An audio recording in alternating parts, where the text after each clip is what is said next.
Vous avez déjà regardé un animé qui vous a profondément mis mal à l'aise? Des films d'horreur, il y en a plein, et ce dans plein de genres différents. Mais il est souvent dit qu'il est dur de faire de l'horreur en animation, et pour cause les exemples sont peu nombreux. Pourtant, l'animé dont j'ai envie de vous parler aujourd'hui arrive à créer de l'angoisse et à être teinté d'anxiété tout du long, avec une esthétique unique qui fut rejetée pour sa trop grande différence au standard, mais qui m'a personnellement beaucoup marqué. Aujourd'hui donc, on va parler des Fleurs du Mal.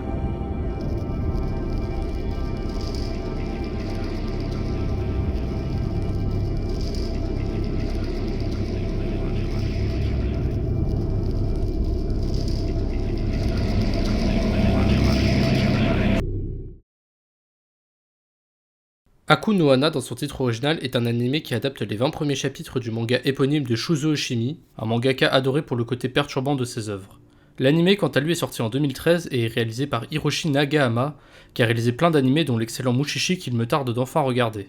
Ce réalisateur est aussi beaucoup apprécié par Junji Ito, un mangaka souvent considéré comme un maître de l'horreur, et a donc été confié de réaliser l'adaptation d'un de ses mangas, Uzumaki, qui devrait bientôt sortir. Ah, et pour finir, Inyo Asano et Shuzo Oshimi se considèrent comme des rivaux.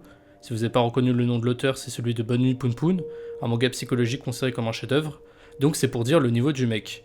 Voilà, juste un petit préambule avec plein de name dropping juste pour montrer qu'on parle pas de n'importe quel animé, mais d'un projet très ambitieux et réfléchi afin d'adapter le travail d'Oshimi, qui n'a jamais eu droit d'animer jusque-là. Donc bref, de quoi ça parle, les Fleurs du Mal?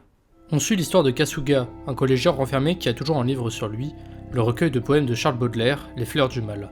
Il a du mal à être à l'aise avec les autres dans cette vie banale dans une petite ville rurale, donc il s'évade par la littérature qui va changer son monde intérieur. Cette envie de sortir des rails et de sa vie monotone et banale va le pousser à une pulsion perverse, voler les vêtements de sport de la fille qu'il admire de loin et dont il est amoureux, Saeki. Il va évidemment beaucoup culpabiliser ne pas savoir quoi faire, et Nakamura, une élève assise derrière lui qui est très dérangée et turbulente, va le retrouver plus tard pour lui annoncer qu'elle l'a vu voler les vêtements de Saeki, et elle va donc lui faire passer un contrat avec elle. À partir de maintenant, il doit lui obéir, sinon elle dévoilera son secret à tout le monde, ce qui est du coup plus du chantage qu'un contrat comme vous l'aurez compris. Ainsi commence une spirale infernale pour notre protagoniste, qui verra son rapport aux autres perverti en permanence par Nakamura, qui va le harceler et jouer avec lui, et cette spirale va aller mais alors vraiment très loin. Bon, je pense que le résumé donne pas tant envie que ça et que vous voulez juste que je parle de l'animation qui doit vous déranger la rétine depuis tout à l'heure, mais juste pour venger de la profonde injustice que cette œuvre a subie, je vais direct analyser le fond, pourquoi c'est brillantissime et pourquoi vous devez regarder ça. Là où Oshimi est un auteur de génie à mes yeux, c'est qu'il part de postulats assez classiques, car là ce que je vous ai résumé c'est juste un slice of life avec un twist un peu glauque, mais à partir de là il part extrêmement loin dans la psychologie des personnages avec une ambiguïté et une maîtrise folle. Et le meilleur exemple de ça c'est l'antagoniste, même si c'est plus complexe que ça, Nakamura. Elle est la force inconnue de l'intrigue, c'est elle qui semble diriger le destin de ce pauvre Kasuga et on n'a juste aucune idée de ses motivations et de sa vraie nature. On sait juste qu'elle est violente, manipulatrice et qu'elle déteste absolument tout le monde. Leur seul point commun aux deux, c'est justement ce mal à vivre en société, à se faire à la normalité, qui va toujours les pousser plus loin et laisser les fleurs du mal s'enraciner profondément en eux, qui vont même petit à petit toucher Saeki. Kasuga sera totalement paumé tout du long, ne sachant pas que choisir entre rejeter ou accepter ce mal en lui, et Nakamura, elle, n'en aura jamais rien à faire et elle va toujours l'emmener plus bas. On est donc toujours dans la même peur que Kasuga quant à ce que Nakamura va faire ensuite, car elle est totalement imprévisible et que son but semble être de détruire chaque barrière morale que lui ou la société lui a créée. C'est donc très haletant et ça marche super bien comme horreur psychologique. On sent réellement l'emprise de Nakamura, qu'on va aimer détester et qu'on aimerait pouvoir comprendre. Ça arrive donc à parler de la culpabilité, du harcèlement et de la dépravation de manière très touchante et réaliste. On voit les répercussions logiques qu'engendre leur comportement par rapport aux autorités comme les professeurs et les parents, mais on voit aussi l'isolation et la marginalisation qu'ils subissent, et tout ça sans aucun regard moral de l'auteur. Nakamura agit constamment comme une garce pour être poli, donc est-ce qu'elle mérite d'être isolée? Est-ce qu'elle est pas comme ça parce qu'elle est isolée justement? Kasuga est-il vraiment capable d'aimer Saeki ou est-il un dépravé bon qu'à suivre Nakamura? Est-il condamné à rester une fleur du mal?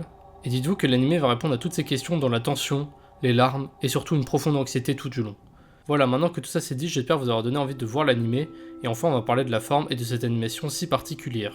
L'animation des personnages a été intégralement réalisée en rotoscopie, un procédé consistant à tout filmer en prise de vue réelle avant de redessiner par-dessus. Une méthode très coûteuse avec un rendu mitigé. Je me suis vite fait, mais je peux comprendre que ça rebute. Mais bon, il y a quelque chose d'évident que je vais dire tout de suite. C'est fait exprès! Évidemment que quand le studio ils ont vu les rendus, ils ont trouvé ça bizarre. C'était un choix du réalisateur qui a trouvé ça pertinent pour adapter une histoire où le réalisme et la proximité au banal est si important. Ça donne aux persos des visages et des expressions bien plus réalistes et ça contraste avec les quelques scènes surréalistes comme les rêves ou les pensées. Genre, vous pensez que si ça ressemblait à n'importe quel slice of life dans une école avec des meufs aux cheveux multicolores et tout, ça rendrait bien?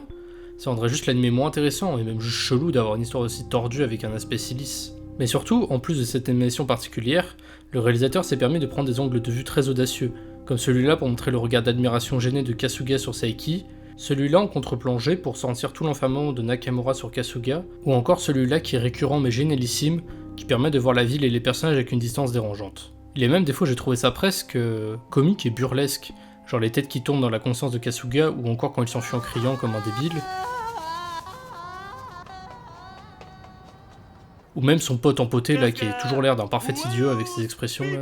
Après oui, bon, il y a quelques ratés, genre ce plan il est juste à mourir de rire. Mais sinon je trouve, premier degré, que l'esthétique de l'anime est incroyablement bien pensée, intéressante et même réussie. Oui, c'est pas beau, mais c'est pas le but.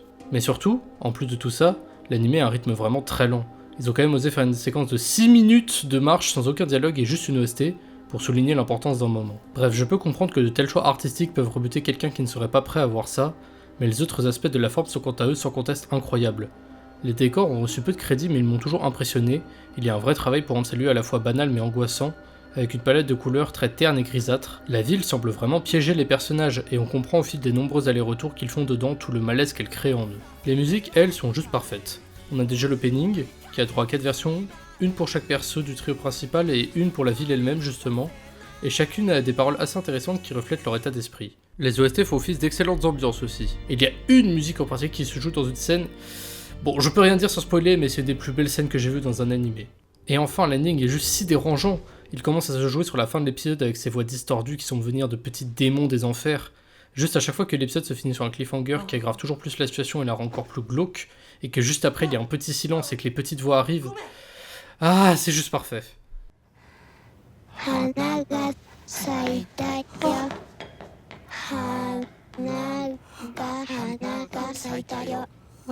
春日くんやるじゃん。思った通りのところに顔いったね。見たことね。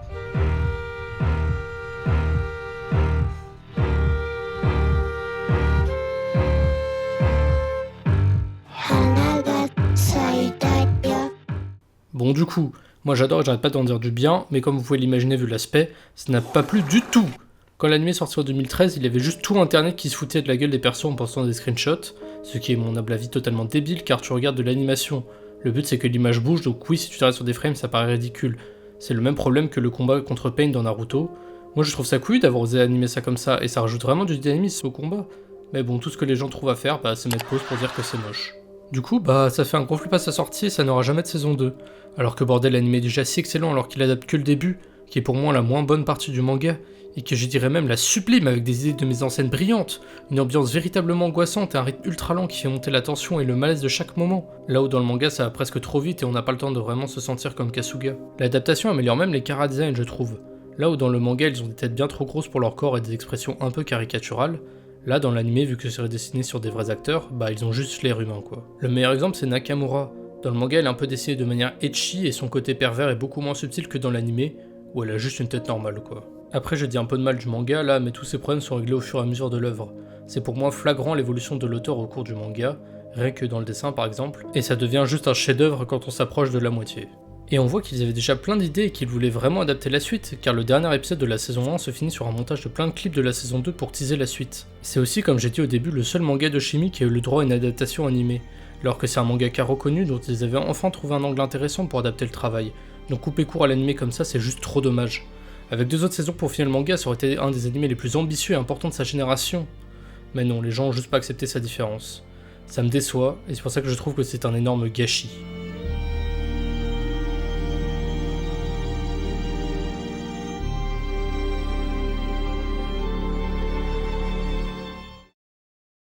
Du coup voilà, vidéo faite un peu sur un coup de tête pour vous parler de ce gros coup de cœur que j'ai eu récemment. J'en reparlerai peut-être pour parler aussi du manga et analyser en profondeur, même si j'avais dit pareil pour Sonny Boy et j'ai toujours pas osé. Je sais pas, mais un jour promis j'essaierai de parler en détail d'œuvres. C'est juste que je me sens pas assez pertinent pour le moment. Dites-moi en commentaire si ça vous intéresserait des analyses en full spoiler plutôt que des présentations comme ça qui restent un peu en surface fatalement. Merci d'avoir regardé, intéressez-vous aux fleurs du mal, que ce soit l'anime ou seulement le manga si l'animation vous dérange trop, et même de vous intéresser aux travaux de Shuzo Oshimi en général, car toutes ces séries ont l'air exceptionnelles. Rien que du peu que j'ai entendu, je trépine d'impatience à l'idée de lire les liens du sang. Donc voilà, restez curieux et n'hésitez pas à partager vos ressentis, expériences et œuvres marquantes en commentaire. Merci encore et prenez soin de vous, bande de cafards.